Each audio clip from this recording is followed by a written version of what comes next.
Hey everyone, and welcome to the channel! Today, we're diving deep into a story that has captivated hearts for centuries. A story of magic, generosity, and a whole lot of Christmas spirit. That's right, we're talking about the one, the only, Santa Claus. But where did this jolly, gift-giving figure actually come from?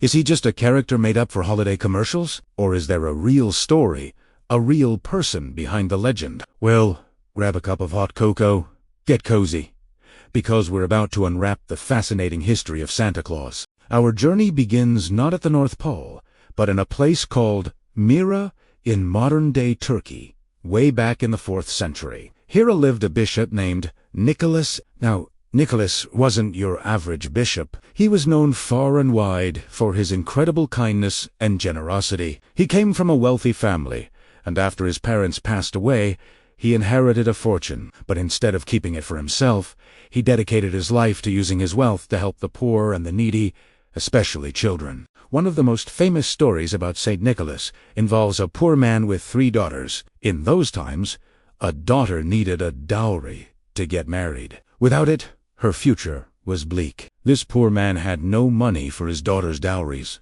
and he was in despair. Nicholas heard about their plight. He wanted to help, but he also wanted to remain anonymous. So, late one night, he went to their house and tossed a bag of gold through an open window. Legend has it that the bag landed in a stocking that was hanging by the fireplace to dry. He did this for the first daughter, and then again for the second. By the time the third daughter was of marrying age, the father was determined to find out who their secret benefactor was.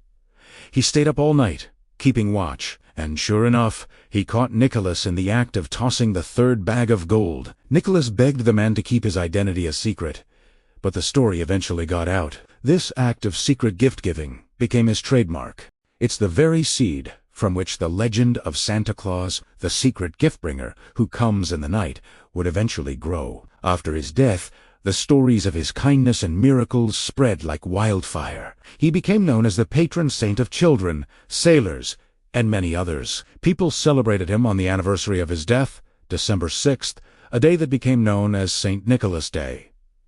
In many parts of Europe, this day was the main day for gift-giving, a tradition that still exists in some countries today. Children would leave their shoes or stockings out, hoping that St. Nicholas would fill them with treats and small gifts. Sound familiar? So how did this 4th century Turkish bishop transform into the red-suited, sleigh-riding Santa we know and love? The evolution is a fascinating mix of cultural traditions, folklore, and a little bit of literary magic. As the legend of St. Nicholas spread across Europe, different cultures added their own unique twists. In the Netherlands, he was known as Santa Claus. He was still a tall, stately bishop. But now he had a helper, often a mischievous character, and he was said to ride a white horse over the rooftops, delivering gifts to good children. When Dutch settlers came to America, they brought their Sinterklaas traditions with them. For a while, the story remained mostly within Dutch communities. But then, in the early 19th century, a few influential New Yorkers decided to bring the story to a wider audience. In 1809, writer Washington Irving, famous for the legend of Sleepy Hollow, wrote a satirical book called A History of New York. In it, he playfully described a version of Santa Claus flying over the city in a wagon, dropping presents down chimneys. This was one of the first times the idea of a flying Santa was introduced to the American public. But the real game-changer came in 1823. A poem was anonymously published in a New York newspaper. It was titled, "A Visit from St. Nicholas." You probably know it by its first line, "'Twas the night before Christmas." This poem, later attributed to Clement Clark Moore, is almost single-handedly responsible for creating the modern image of Santa Claus.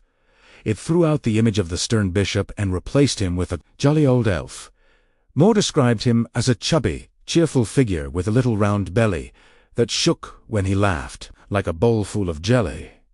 He gave him a miniature sleigh pulled by 8 tiny reindeer, each with a name, and he established Christmas Eve, not December 6th, as the night of his magical visit. This poem was a massive hit and was reprinted over and over again, cementing this new version of Santa in the American imagination. Now, we have the character, the sleigh, and the reindeer. But what about the look? The iconic red suit with white fur trim. For a long time, Santa was depicted in all sorts of outfits. Sometimes he wore green, sometimes brown, sometimes even blue. The red suit wasn't standardized yet. While many artists had drawn him in red before, it was a series of commercial illustrations that really locked in the image. In the 1880s, a cartoonist named Thomas Nast created a series of drawings for Harper's Weekly magazine. He built upon Moore's poem, giving Santa a workshop at the North Pole, a list of naughty and nice children, and an army of elves to help him make toys. Nast was also one of the first to consistently draw him in a red suit. His illustrations were incredibly popular and influential, shaping how generations of Americans pictured Santa Claus. Then, in the 1930s, the Coca-Cola Company launched a major Christmas advertising campaign. They hired an artist named Haddon Sundblom to create paintings of Santa for their ads. Sundblom's Santa was warm, friendly, rosy-cheeked, and yes, dressed in a vibrant red suit, coincidentally, the same color as the Coca-Cola logo. These ads were everywhere in magazines, on billboards, and on calendars. From 1931 to 1964, Sundblom painted a new vision of Santa every year. His depiction was so incredibly popular and widespread that it became the definitive, globally recognized image of Santa Claus. It's the image that immediately pops into our heads today. So, from a kind-hearted bishop in ancient Turkey to a Dutch Santa Claus to a jolly elf in a poem to a beloved character in magazine illustrations and advertisements, the journey of Santa Claus is a remarkable story of cultural evolution. He is a blend of history, folklore, literature, and art. Each layer added something new to the legend, transforming him into the powerful symbol of generosity and wonder that he is today. But what does Santa Claus represent now, in the 21st century? He's more than just a historical figure or a marketing tool. He embodies the spirit of giving without expecting anything in return.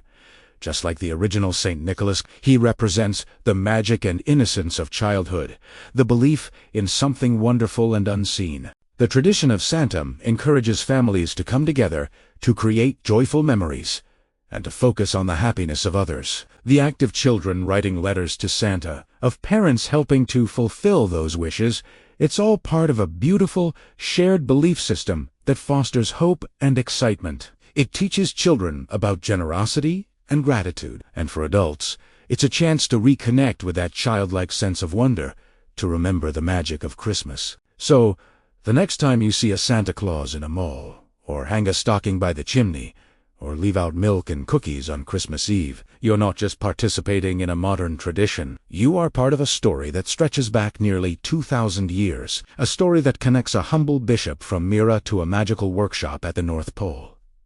A story that reminds us all that the greatest gift is the spirit of giving, the joy of making someone else happy. What are some of your favorite Santa Claus or Christmas traditions?